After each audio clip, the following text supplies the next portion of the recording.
कक्षा 7 के विद्यार्थियों को आज प्रश्नावली 1.3 के प्रश्नों को कैसे हल करें यह वीडियो के माध्यम से सिखाया जा रहा है।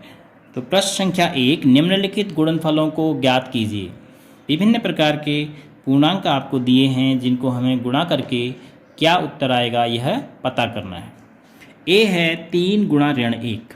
जैसा कि कल आपने नियम पढ़े, एक बार मैं फिर से यहाँ पर नोट कर देता हूँ। दो धन पूर्णांकों को आप गुणा करेंगे तो धन आएगा,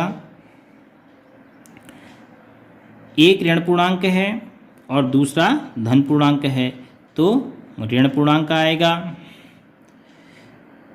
पहला धन पूर्णांक है लेकिन दूसरा ऋण पूर्णांक है तब भी ऋण पूर्णांक आएगा। और दोनों अगर ऋण पूर्णांक हैं उनको आप गुणा कर रहे हैं तो आपका जो चिन्ह आएगा वह धन आएगा, अर्थात उत्तर धन पूर्णांक के रूप में आएगा।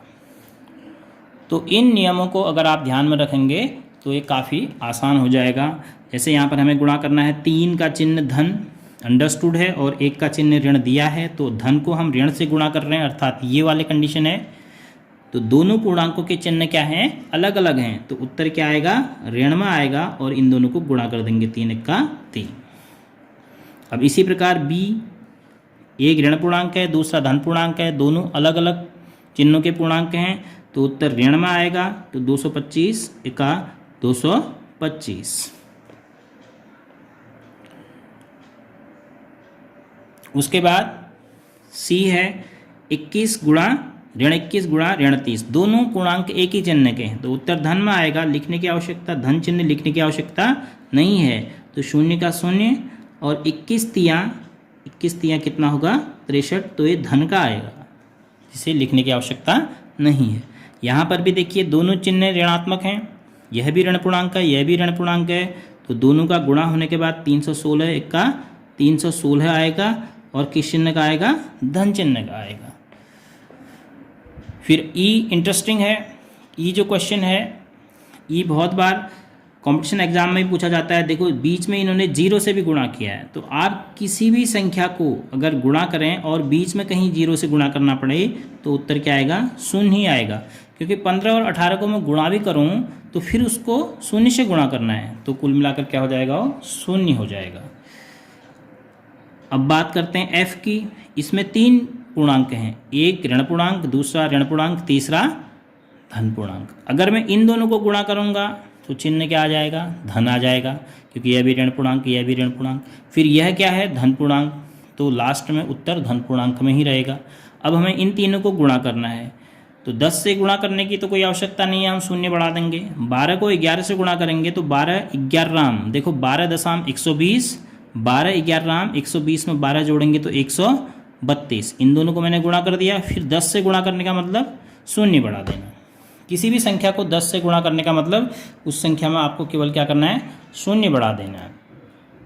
फिर इसी प्रकार जी, इसमें भी 3 पूर्णांक हैं, एक धनात्मक 2 ऋणात्मक। तो इसको मैं 9 गुणा 3 गुणा 6, अगर मैं 9 को ऐसे रहने देता हूँ, गुणा इन दोनों को करूँगा तो 3 6 18 है।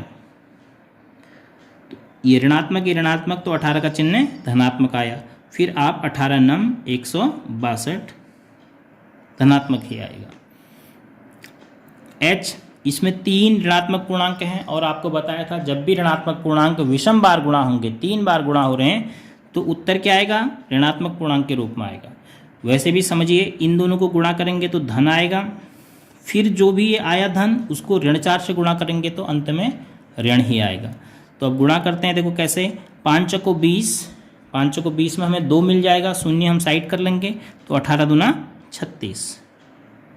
इसको समझिए मैं जो कह रहा हूँ, 5 को 20, 0 हमने साइड कर लिया अभी, तो 2 को हम केवल 18 से गुणा कर रहे हैं तो 18 दूना 36, चिन्ह हमें पता चल गया। अब 0 हम बढ़ा देते हैं। ये इसमें हमारे पास 4 पूर्णांक हैं और चारों में 3 ऋणात्मक हैं, तो 3 ऋणात्मक हैं तो चिन्ह ऋण आएगा, विषम बार। 2 1 का 2, फिर 2 1 का 2 आया, फिर उसको 3 से गुणा किया, 2 3 6, फिर 6 को 4 से गुणा किया, 6 6 को 24 ऋण में।